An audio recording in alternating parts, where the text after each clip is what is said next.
cierto es que durante mucho tiempo yo estuve enseñando acá y durante 1 año y medio hemos hablado del Apocalipsis.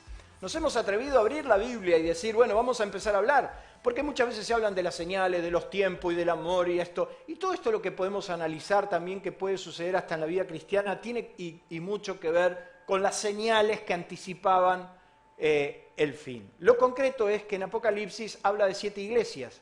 Y las 7 iglesias son los 7 mensajes finales de Dios para su iglesia.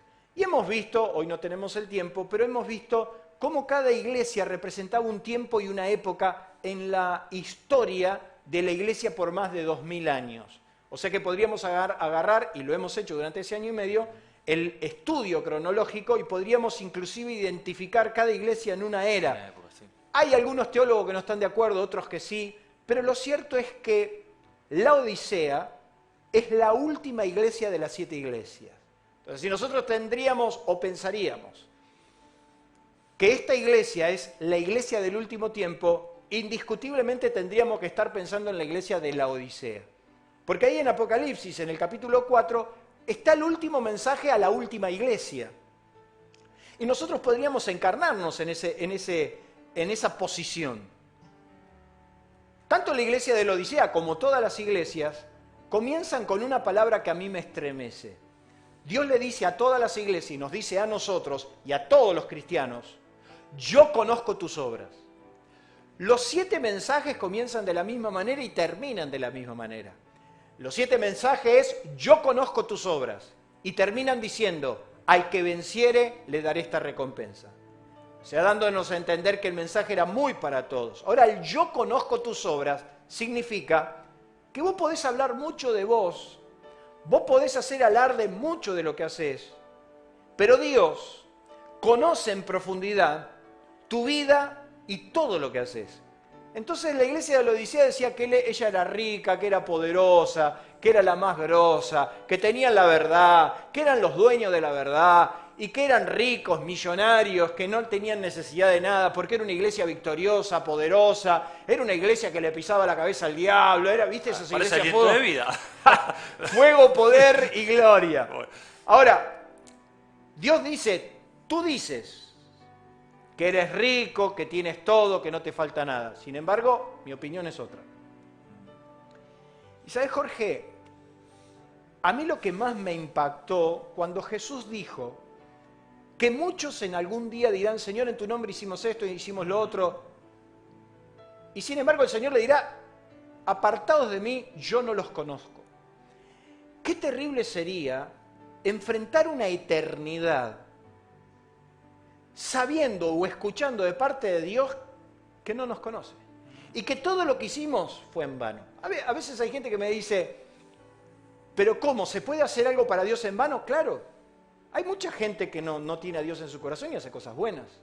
Pero decir, no, pero ahí dice que en tu nombre profetizamos y en tu nombre echamos fuera demonios y en tu nombre hicimos milagros. Sí, se puede. ¿Se puede hacer milagros inclusive sin ser conocidos por Dios? Sí que se puede.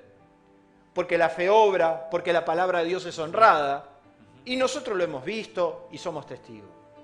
Ahora, lo cierto es que Dios dice que Él en el único lugar que nos conozca en la intimidad, o sea que Dios no nos conoce arriba de esta plataforma. Dios hoy sabe el día que tuve, que fue muy bravo. Dios sabe la semana que tuve, los años que tuve, me conoce de memoria, te conoce de memoria. Entonces Dios le dice a la iglesia esa de la Odisea, yo soy un convencido que estamos viviendo ese perfil, que es la última iglesia.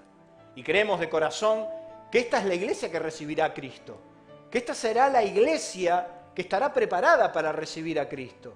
Ahora, a esa iglesia, a la iglesia de la Odisea, Dios le dice que tiene un problema. Y el problema que tiene es que es tibia. Que no es ni fría ni caliente. Y inclusive Dios le dice, ojalá fuere frío o caliente. Porque está queriendo decir, estás definido. Quiere decir que uno de las peores cosas que nos pueden pasar, y a los que me están escuchando, es cuando no estás definido en tu vida. Cuando estás en el medio. Cuando no sos ni frío ni caliente. Cuando las convicciones no son tan profundas, sino que las convicciones van al ritmo de lo que te pasa a tu alrededor. Lo peor que te puede pasar en la vida es transformarte en un mediocre espiritual o en un mediocre en todos los órdenes.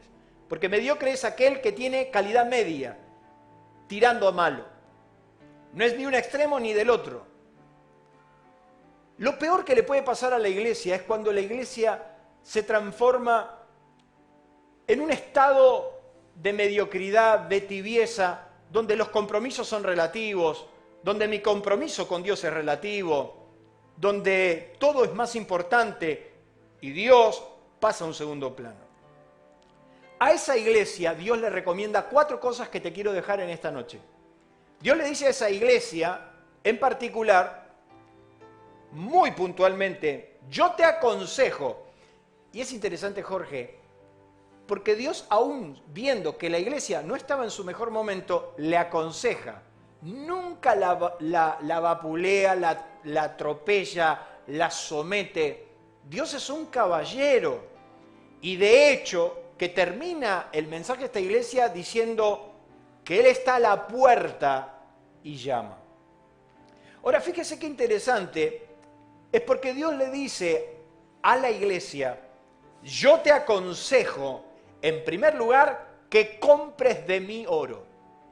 Porque tú dices que eres rica, tú dices que eres poderosa, pero yo te digo que sos una desventurada, pobre, ciega y desnuda. Qué interesante. Dios dice, yo te aconsejo que de mí compres oro refinado.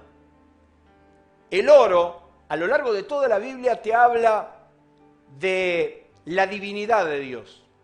De hecho, que fue uno de los elementos que Dios más requirió para la construcción del tabernáculo. Cuando Dios tuvo que enviar a construir el tabernáculo, le pidió que muchos ornamentos y muchos altares sean forrados, laminados de oro. El oro representa la divinidad de Dios. ¿Qué significa eso? Lo divino, lo sublime, lo magistral, lo superlativo de Dios. Entonces Dios le dice a esa iglesia tibia, a una iglesia que no se juega por sus convicciones, a una iglesia que no está aferrada a Dios pase a lo que pase, a una iglesia que ante la mínima persecución se espantaría o ante el mínimo problema abandonaría su fe. Dios le dice a esa iglesia que compre oro y oro refinado. Qué interesante, porque lo que le está diciendo Dios es que compre su divinidad, que se llene de su divinidad, que se llene de ese material puro, tan puro, que el fuego lo hace más puro. Queriendo decir de que esa experiencia lo iba a llevar a vivir una fe tan real y tan genuina, que a pesar de las persecuciones, de las pruebas y de los problemas, iba a ser mucho mejor. Es por eso que cuando nosotros enfrentamos lo que nos toca vivir en la vida, cuando nos enfrentamos a los problemas de la vida o a los problemas que nos pasan como lo que estamos viviendo hoy, la pandemia, yo te pregunto, ¿te mejoró o empeoró? ¿Mejoró tu fe o la empeoró? Todas estas circunstancias que te rodean, todas estas circunstancias que nos pasan, cada prueba que vino sobre tu vida, ¿mejoró o empeoró tu fe? Porque qué curioso que el apóstol San Pedro, en el capítulo 1, en su primer carta, dice que nuestra fe debe ser probada, y más probada que el oro, porque es mucho más sublime que el oro. Dándonos a entender que lo que Dios le está diciendo a la iglesia de la Odisea es que ellos debían comprar, se tenían que llenar de lo superlativo de Dios, de lo sublime de Dios, de lo magistral de Dios. Porque su fe iba a crecer a tal punto que iba a ser mucho más sublime que el oro. ¿Qué iglesia encontrará? ¿Qué iglesia será la que Cristo va a venir a buscar? ¿Una iglesia que no se rige por política ni por malas influencias? Yo escucho a muchos que hablan a favor o en contra de la política si un verdadero cristiano sabe que no depende de eso. Veo personas cómo se quejan de su nación o de su situación, cuando todo cristiano sabe que nuestra vida está escondida en Dios, no está escondida en las circunstancias. Entonces Dios le dice a la iglesia de la Odisea, a esa iglesia de calidad media, a esa iglesia que no está tan comprometida, que se llene de oro de la divinidad de Dios. A mí me impacta muchos amigos, hermanos de aquí de Aliento, con los que combato o combatimos nuestra fe durante más de 35 años. Hemos aprendido a ver la trayectoria de una persona, lo importante, lo relevante, que cuando un hermano está pasando un momento de prueba y dificultad, sencillamente la prueba los hace mejores. Uno diría, bueno, pero ese es el consejo del desgraciado. No, porque Pedro dice que nuestra fe va a ser probada y será hallada en alabanza y en gloria. Ahora Dios le dice que compre oro. Y número 2, te aconsejo que de mí compres oro refinado en fuego para que seas rico y vestiduras blancas para vestirte. Dios le dijo a esa iglesia que se creía muy poderosa, que estaba desnuda. Y yo quiero decirte que Adán y Eva se dieron cuenta que estaban desnudos cuando pecaron. Hay una línea muy delgada, hay una línea muy finita entre lo que Dios llama como pecado y lo que nosotros entendemos como pequeñas debilidades humanas. Ya no se habla de esto porque choca mucho, pero lo cierto es que Adán y Eva se dieron cuenta que estaban desnudos cuando pecaron. Quiere decir que el pecado es eso, el pecado es desnudez. Y por eso las personas, cuanto más se alejan de Dios, más se enriedan en esa situación. ¿Por qué? Porque la desnudez tipifica al hombre que cayó, al hombre que perdió imagen y semejanza de Dios. Ahora Dios le dice a esa iglesia de la Odisea que se debía vestir con vestiduras blancas, y las vestiduras hablan de integridad.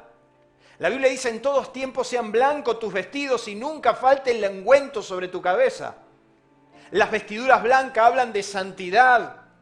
Lo que el apóstol San Pedro dijo, seguid con todos la paz y sean santos como Dios es santo, porque sin santidad nadie verá al Señor. Lo concreto que Dios le dice a esa iglesia que tiene que salir de ese estado, que se vista de integridad. Pero número 3, le dice, y unge tus ojos con colirio. A esa iglesia Dios le pide que se unja con el Espíritu Santo, que abra sus ojos con el Espíritu Santo, para que Dios le pueda mostrar su realidad, sus principios, su situación, para que Dios abra sus ojos y puedan ver con los ojos de Dios. Dios entonces le pide a la iglesia que compre oro, que se vista en integridad, que unja sus ojos con colirio y por último le pide que se arrepienta, que cambie de actitud. Unge tus ojos para que veas.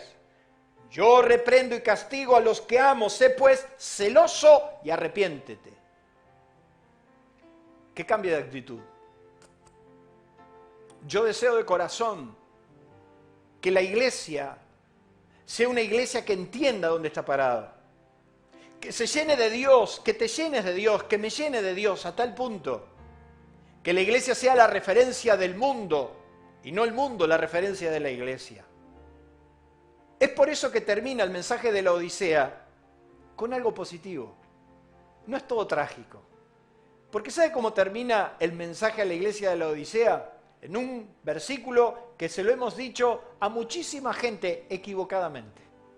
Este es un versículo que cuando yo empecé a transitar por los caminos de Dios, se lo decíamos y se lo cantábamos a los que venían por primera vez a una iglesia.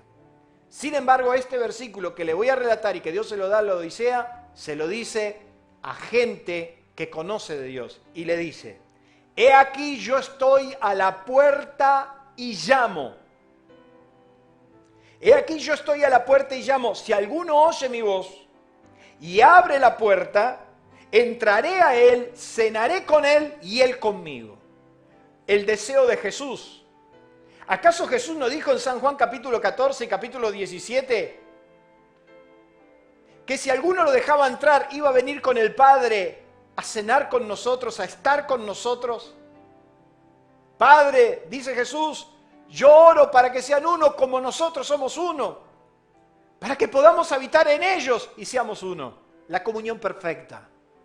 Fíjese qué interesante, que Dios dice, yo estoy a la puerta y llamo. Si vos me das la oportunidad, yo puedo entrar, si no, no.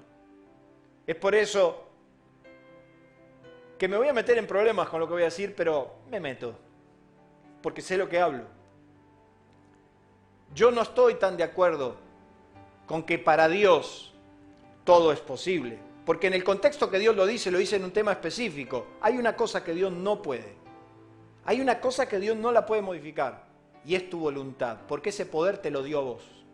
Dios al hombre, a mí me dio la voluntad, me dio mi libre albedrío. Y Dios siempre va a estar en la puerta, dispuesto a sanarte, dispuesto a restaurarte, dispuesto a hacer todo lo que vos necesitas.